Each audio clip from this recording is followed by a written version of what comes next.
What's up, guys? Welcome back to Entrepreneur Hour Podcast and Entrepreneur Hour TV, where we create superhuman entrepreneurs. Today, I normally give a little intro to the guest, but every once in a while we have a guest that comes on that requires no introduction. So that would absolutely apply to my guest today, Mr. Jack Canfield, author of many, many books and an amazing mind when it comes to just succeeding in life. So that's what we're going to talk about today. Jack, welcome to the show. My pleasure. Thanks for having me. Appreciate it. Yeah, I was complimenting, and I want to make sure I make mention of it on the show here.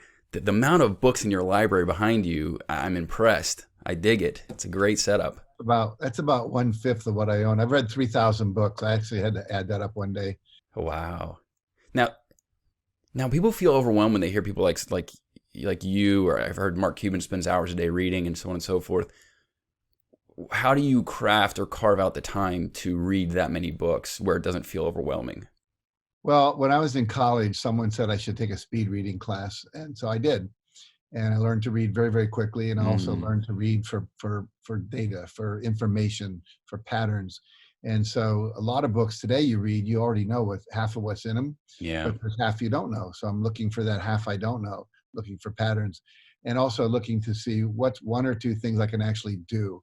You know, knowing a lot of stuff isn't that valuable if you don't actually do it.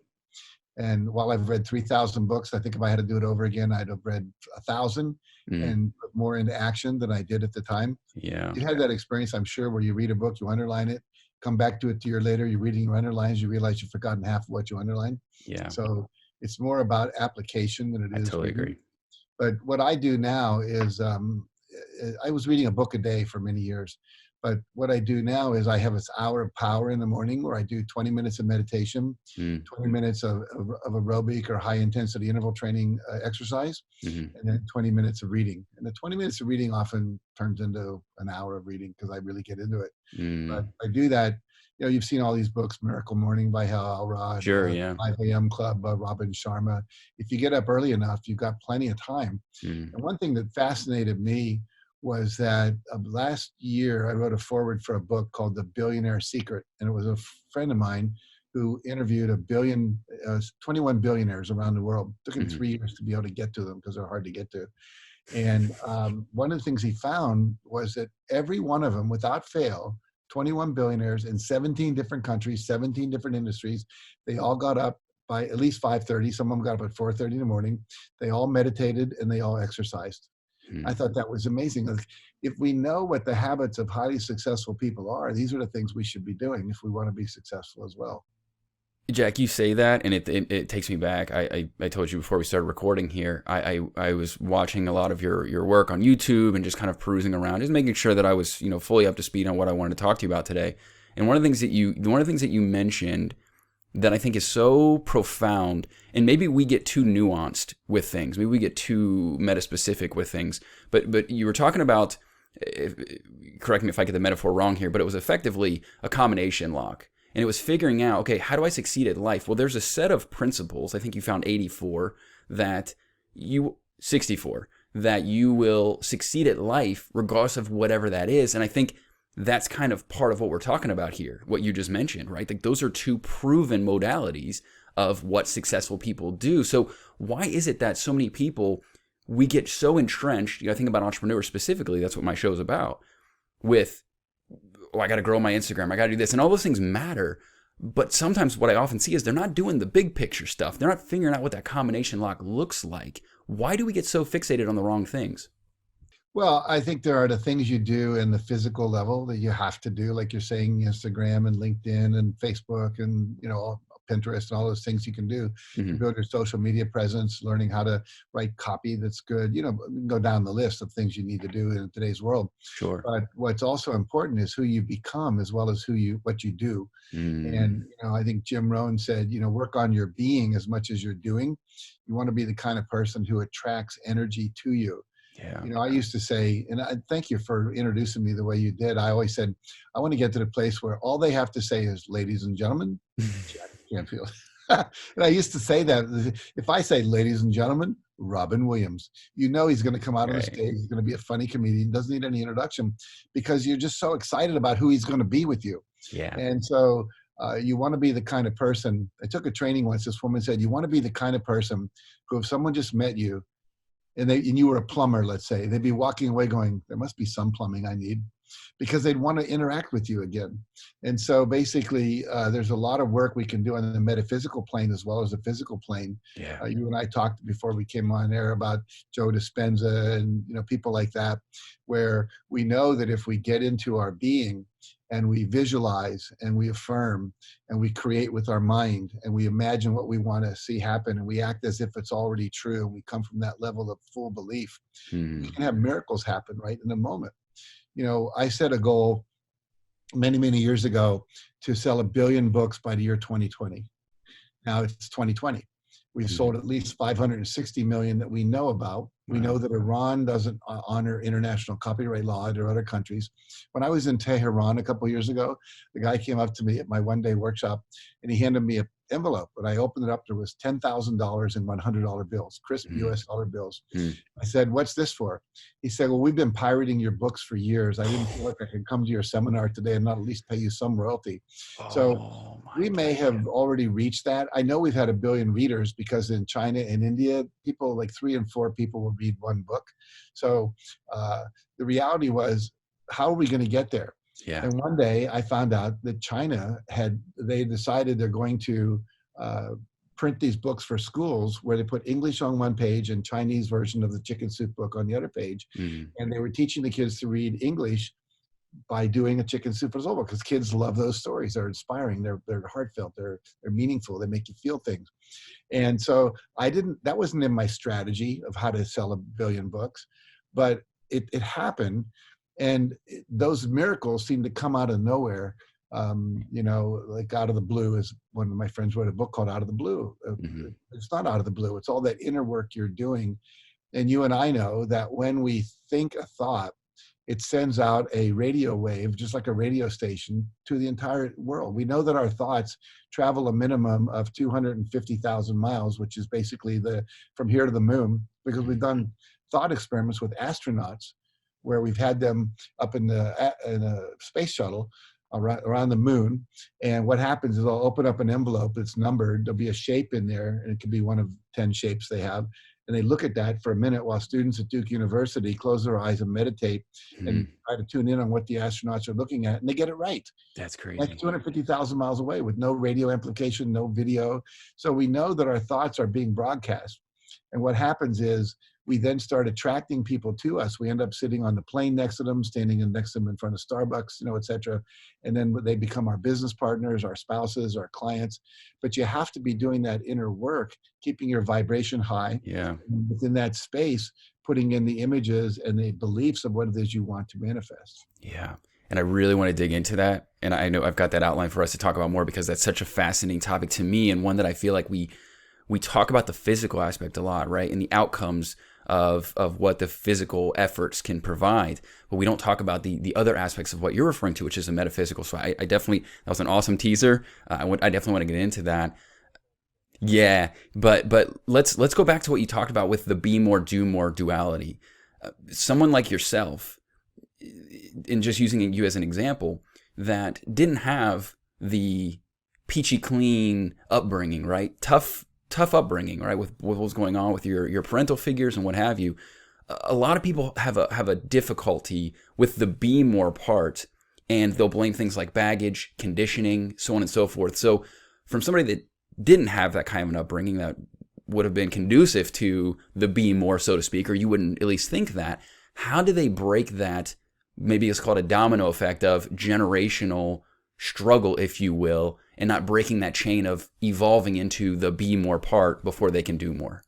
Well, we all have conditioning from our childhood, from our teachers, from our religious organizations, from our coaches, from our parents, our grandparents, uncles, whatever, and our peers.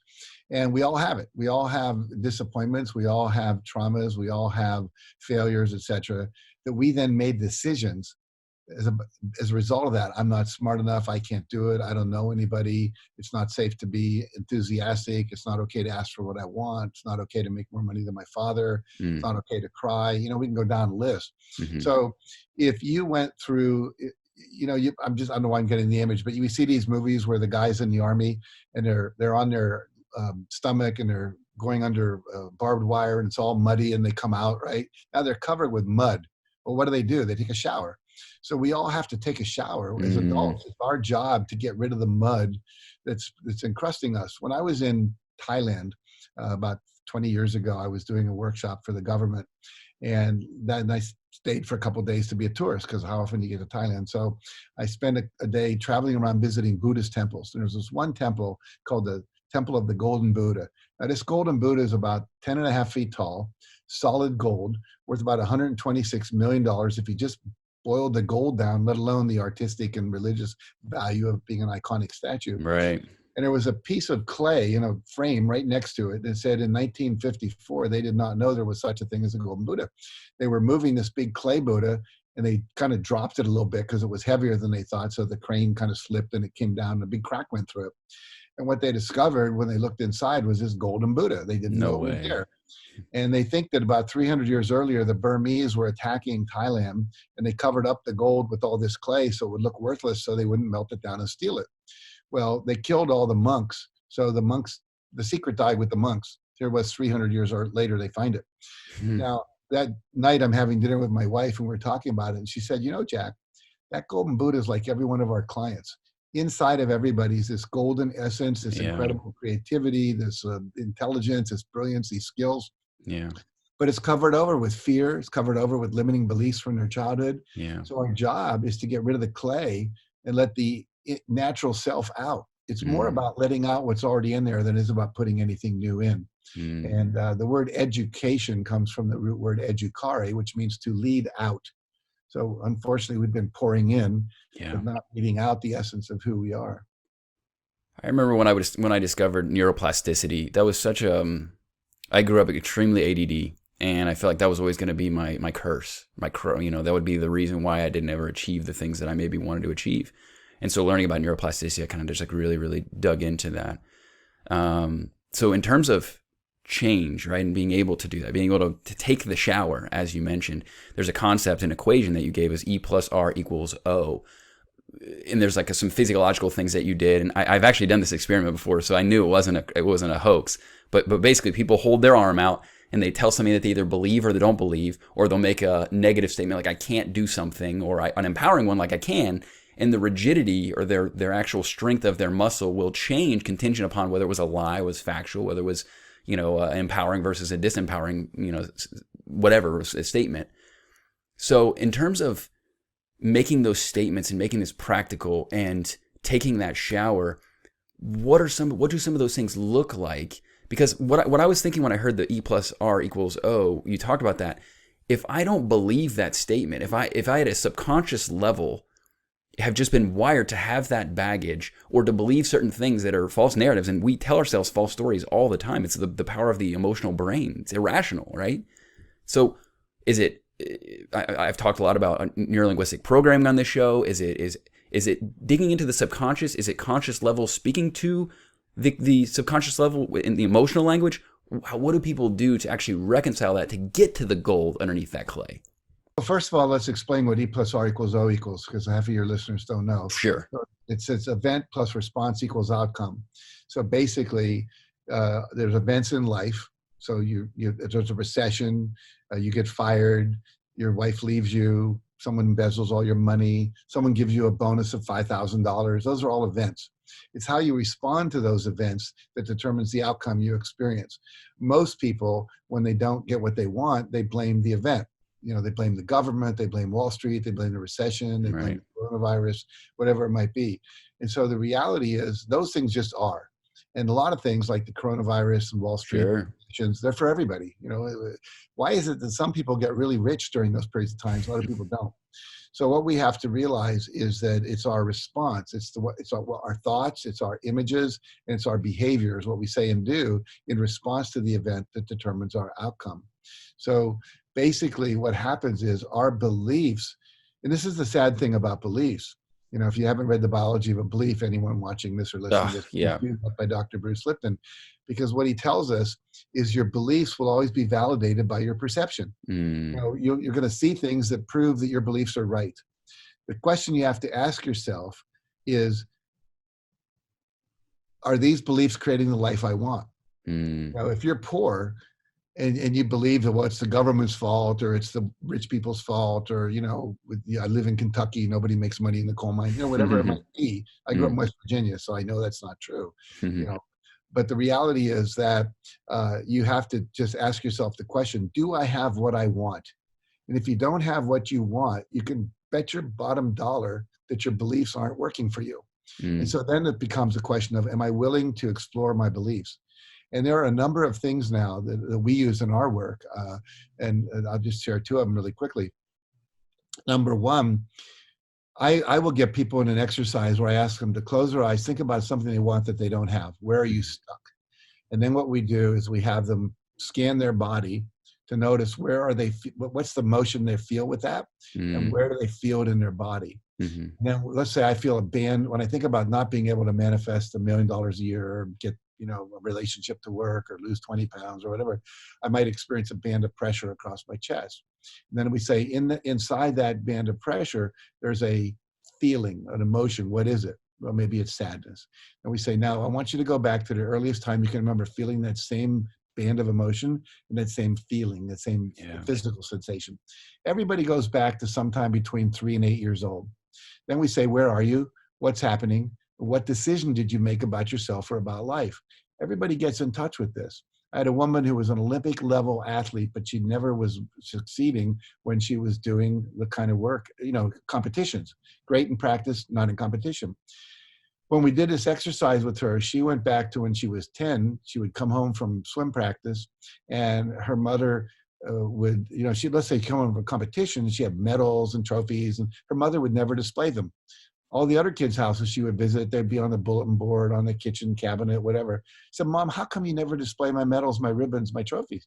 Well, whenever you bring those home, it makes your brother feel bad because he doesn't have any.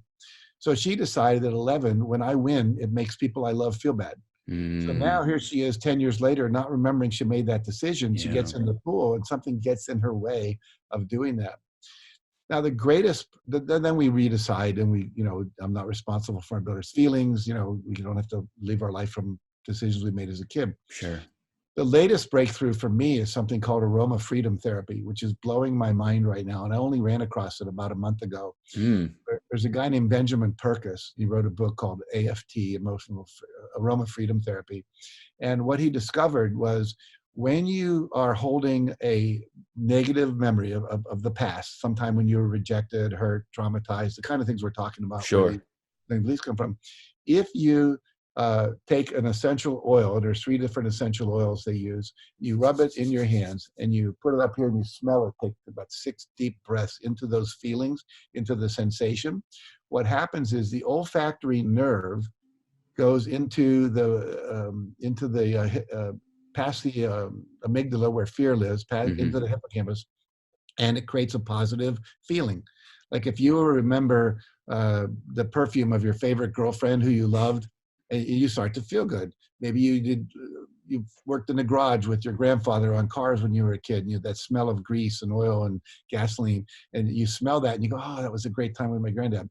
So when certain oils automatically create positive feelings. Interesting. And as it goes by the amygdala into the hippocampus, where you're storing this fearful old memory where you can't be yourself and can't be assertive and can't be outrageous and ask for what you want, or whatever is stopping you from being successful, the positive feeling being created dissolves the emotional negativity associated with this thing. And literally, we're now taking hundreds of people at a time, putting them on a call, doing essential oils with this, having them breathe it when they get to that place. Fascinating. And within minutes, those negative memories disappear. The memory doesn't disappear, but the impact of it disappears. And people are able to then go ahead and do the things they want to do. And so I am like blown away by this. If anyone's interested, you could just send an email to info@jackcanfield.com.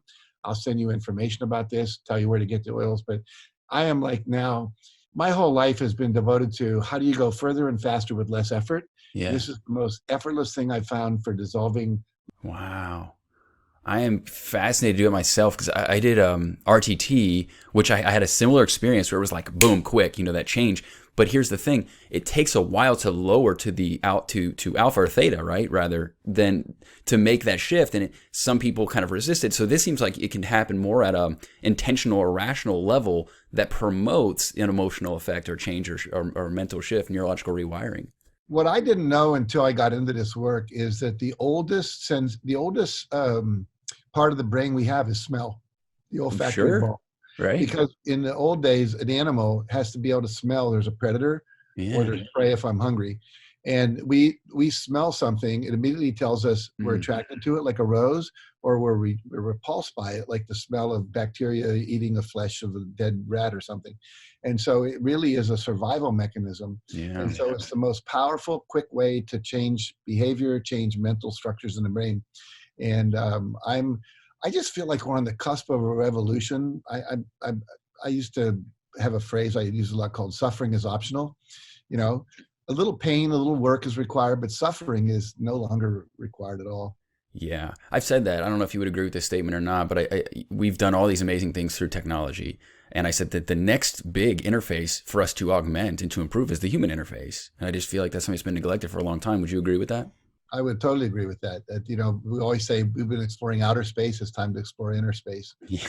Much more fascinating. Yeah, and it's much more relevant to most of us. I mean, most of us, other than emergency and a few things that got evolved from the astronauts, not that much, you know, that changed our lives. But when you to start doing the things that we're learning now about EFT tapping and this new AFT and EMDR and Gestalt therapy, and, you know, there's so many technologies now, NLP, et cetera, that are so powerful. I think the thing that's really awesome too, and you mentioned this previously, is our ability to measure these things, because I think they kind of got a little bit of a bad stigma, maybe a bad reputation, a negative connotation was associated. They was woo-woo, you know, quote unquote, not real science. And the fact that we can actually record and receive neurophysiological responses now and measure brainwave activity, like you mentioned, that to me is where we find this moment of singularity between our technological lives and our actual physical being, right? So that's really we powerful. have a lot of people now, like at the HeartMath Institute, Dr. Chilker, we have Joe Dispenza doing lots of research, a guy named Austin Church at the EFT Universe. Here's an interesting thing. I'll just share something with you. You know, this big coronavirus scare that's been going around the world, and God knows how long it'll last. Sure. But there's a guy named Austin Church at EFT Universe that developed a meditation that combines HeartMath breathing technique called quick coherence with EFT tapping, with the light meditation, bringing light down into your body, sending it out to someone you love, bringing it back, sending it to the universe, bringing it back, sending it to every cell in your body. And what happens, they found if you do this echo meditation, this ECO meditation, if you do that 7 days in a row without fail, the immunoglobulins in your saliva are increased by 113%. I know. And where does the coronavirus come into our body? Through our nose and through our mouth, has to go down through the throat. If your immune system in your throat is 100 times, you know, there you go, twice as powerful, it's going to kill that off before it ever gets to your lungs. So there's, and that's measurable. That has been research that's in peer-reviewed journals. So we have science now. I mean, even like in Hal Elrod's book about, you know, Miracle Morning, get up in the morning and, you know, meditate, do affirmations, do visualization. He's got research to back all that up. Sure. You know, so I love the research that's now telling us everything we intuitively knew in the 70s, 80s, 90s, and early 2000s. We now have data. I love that you say that. I just posted this morning, I kid you not, why are we not talking more about boosting immune system to prepare for the next whatever coronavirus? Because that's not a discussion that we're having, right? And Bill so Gates, I'm glad you bring that up. Told us we're going to have another pandemic. They're going to keep happening. Sure. And maybe even faster because of the way the world is right now, with pollution, with all the interspecies stuff that's going on. And he predicted this in 2015, and we didn't listen. And now we're listening. So it's, you know, and here's the other thing. The best thing you can do to raise your immune system is get into a high state of vibration. Because when you're in fight or flight, which is fear always takes you into the amygdala and puts you in fight or flight. All of your energy in fight or flight goes to your arms and your legs so that you can run fast or you can fight. And Mm, there's nothing to run away from or fight anymore. It used to be right. tigers, that was good. But your immune system would be depressed in order to put Right. all your energy into fighting or flighting. Right. So now when you don't need to fight or flight and you meditate, or you just do something you love, or you play the guitar because you love to do that and it makes you high, or you get into gratitude exercises, etc., what happens is you go into a rest state in terms of your fight or flight, and your immune system soars. So, Mm. and there's all things too, like get into heat. Like I take a infrared sauna every week, Oh, super drink smart. hot teas with ginger. I mean, there's a million things you can learn to do. Yeah.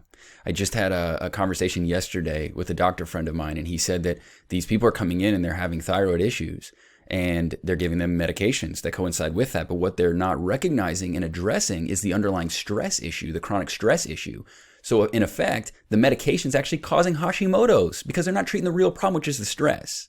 Right, right, It's right. We're always crazy. treating symptoms instead of causing Totally. in the Totally. West. When I was in India in February for a month, working with some Ayurvedic doctors over there just for longevity and cleansing and all that stuff with Mm. my wife. And one of the things that we learned over there, he said something wonderful. He's in the lineage of doctors that were trained by Buddha's doctor. So Sure. 2,500 years of passing down this stuff that works. Mm. And he said, they call what we do alternative medicine. Mm. Allopathic medicine is alternative medicine. We've been doing this for 2,500 years. What you've been doing with pharmaceuticals, you've only been doing that for about I, 150 years. It's not working, guys. Yep, totally, totally, totally agree. All right, so you've teased it a few times, and I want to go ahead and just jump into it because I feel like this is the big crescendo of what I wanted to really talk to you about today. You talked about raising vibrational energy. I mentioned to you before we were recording that when I read Think and Grow Rich, that was the one part that just, I mean, a lot of that book blew me away. I'm not trying to diminish other parts of the other elements of the book, but the one part that blew me away was over 100 years ago, or nearly 100 years ago. In effect, that's what he was talking about, was using, tapping into the metaphysical, right? So just for people that haven't been introduced to that concept, could you kind of maybe further elaborate, give us the elementary version of what that looks like, and then how to start practicing that? Because I think Napoleon Hill says in the book, like, if you haven't developed that skill by the time you reach 40, that it's almost, or it's unlikely that you'll be able to develop that skill. So what are some of the things people can be doing to develop that skill of actually focusing on not just their physical well-being, but also their metaphysical well-being? Well, meta means above. So it means above the physical. Mm-hmm. And, so basically, what we know, there's a concept in metaphysics called as above, so below. So whatever is going on in your spiritual self, if you will, the spiritual practices are going to reflect and come out into the world. When you look at your computer screen, you don't see a bunch of numbers going by. You see pictures like you and I are right now, Right. but there's something going on in the hard drive that's making the image come out here. So think of the world and your experience out there in the world as the computer screen telling you what's going on in your internal hard drive. So if you look out into your world and you see a lot of abundance, and you are abundant, you're healthy, you've got a nice home, you have a nice car, you have all the furniture you want, the tools and toys you want, you're able to travel when you want, except when you're locked down and so forth. What happens is that that's a reflection of what's going on inside. If Mm. you look around in your environment, it's chaotic and it's not peaceful and it's not. One of my friends says, you want your environment to be inspiring, not expiring. In other words, if you feel like you're taken down, you're all constantly like, oh God, can't go into that room because it's such a mess. Whatever is in your outer world is a reflection of what's going on in your inner hard drive. So how do we work with the inner hard drive? Well, the main thing you want to do is get into a higher brainwave state. You talked about that earlier. If you get, it's actually lower, but you want to go from the normal being out here in the world down into alpha, down into delta, and things like that, where you have greater creativity, where you're able to tap into intuition, where you're able to tap into a higher power. Whether you call that God, or whether you call it source energy or infinite intelligence or the universe, doesn't really matter. There is a source that you can tap into through your intuition. Intuition means to be taught inwardly. We pay a tuition to go to school. So we have an inner teacher, not these outer teachers that we pay money for, that are available to us. You talked about Napoleon Hill. He taught me something. I didn't meet him, but I through his books and Sure. through one of his colleagues who wrote 2 books with him. I worked for W. Clement Stone for a number of years, who was a co-author of a number of books with Napoleon Hill. And he taught us that we have an inner advisory board. So if you have an inner board of directors, who would you have on that board? Well, I have Helen Keller, Einstein, Stephen Jobs, people like that. So I can literally go inside and say, hey guys, here's a challenge I'm dealing with. What advice would you give to me? And I let each of them talk to me. And I get much higher order solutions and advice and guidance than I would get if I was just sitting with Jack Canfield's normal waking mind. Yeah. So when we learn to meditate, and then in that state of meditation to ask for guidance, what do you ask for from a guardian angel if you are a Christian, or if you ask from a higher power, or I even know people that ask space aliens. It doesn't matter. I think the reality is you're just using a metaphor to tap into a form of energy that you're putting a visual picture on. But you're tapping into these entities of consciousness that are not in a physical form. We all know about mediums and psychics and Sure. so forth. I've had experiences with them, and it's amazing what we can do and who we can connect with through inner work. So for me, I meditate every day. I do 5 different kinds of meditation. I never know which one I'm doing till I sit down. I'll start to do a mantra, and something in me goes, that's not it. And maybe I'll do a meditation called the Tree of Life, which I learned from a rabbi. I'm not Jewish, but I took a Kabbalah class once. And then I'll do a Christian one, or I'll do a Sufi one, or whatever. But the point is, every day I'm tapping into that. Mm-hmm. I'm coming out of that with gratitude. I do a gratitude exercise. I visualize my goals as complete, say my affirmations, and then I'm done. And I do that every day as a practice. Been doing that for 40 years. That's amazing. A lot of people that are listening to this that identify with some kind of religious affiliation will say that sounds like witchery, that sounds like new agey stuff, that doesn't align with their whatever beliefs. Why are they wrong, and why is this not dangerous like they would claim it would be? This is no difference than prayer. It's no different than asking God for something and then imagining it. There's a number of Bible quotes that actually teach this very thing. I've never memorized them. I've read them and said, oh yeah, it's in the Bible. But the point being that, ask and it is given is one of the Bible quotes. Mm-hmm. How do you ask? You ask by imagining something you want. You couldn't ask for a Cadillac if you hadn't seen a Cadillac and imagined what a Cadillac would look like if you owned it. You couldn't imagine what $1 million a year lifestyle would look like if you hadn't thought about it. So we know that what we focus on, we manifest. Think of any kid that you know who's obsessed with something like hockey, and you go into their room and there's pictures of all these hockey players on posters. There's hockey magazine. There's 5 hockey pucks, signed by somebody, and 6 hockey sticks in the corner. They're obsessed with it. I have a 2-year-old nephew, 2 years old. He already has a complete catcher's outfit with the mask and the pads and the glove. And every time I go to visit him, all he wants to do is play baseball.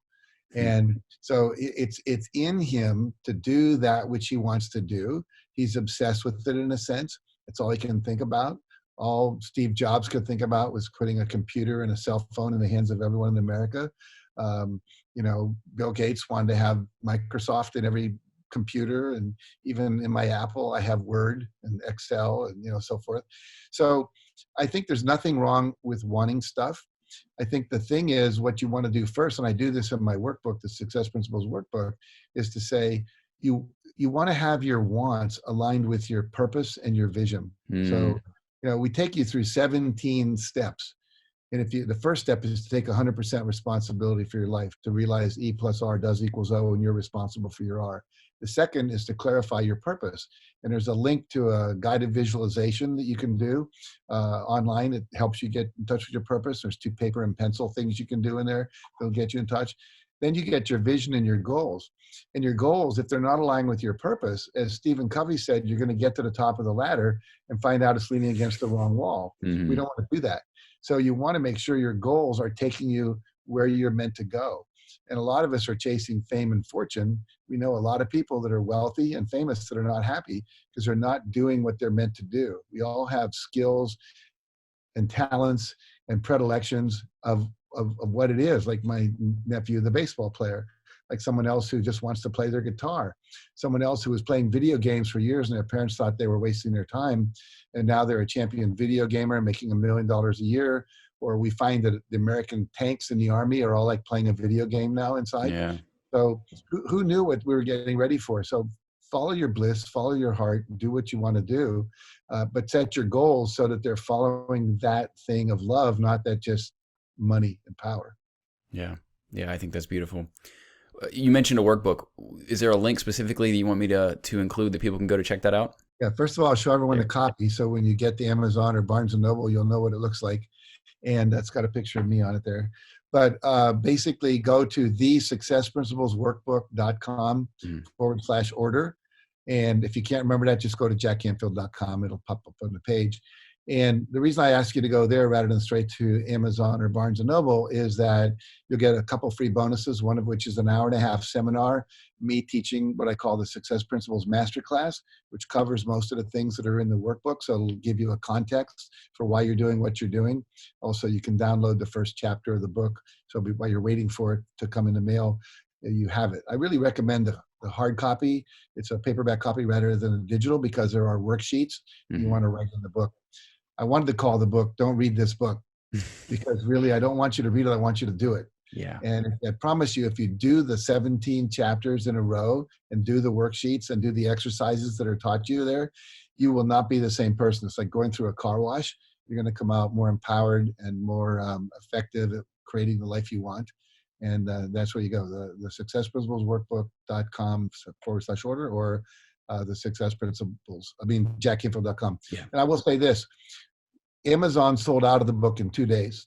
Amazing. And they had to go back. We printed 20,000 books. We're going back to do another 10,000 right now. So if you go to Amazon, it says out of stock. You can order it and wait for it. Or you can go to Barnes & Noble. They still have copies. Excellent. All right, guys. I will include those links below. Check that out. Jack, thanks so much, man, for taking time to join us and share your wisdom. If you didn't already gather, I'm highly fascinated in not just the work you do, but that just genre of work. So when I grow up, I want to be just like you, my friend. I appreciate you. Well, you got lots of hair. It'll probably turn white like mine. All right. Thanks so much for joining us. Take care. Take care, my friends.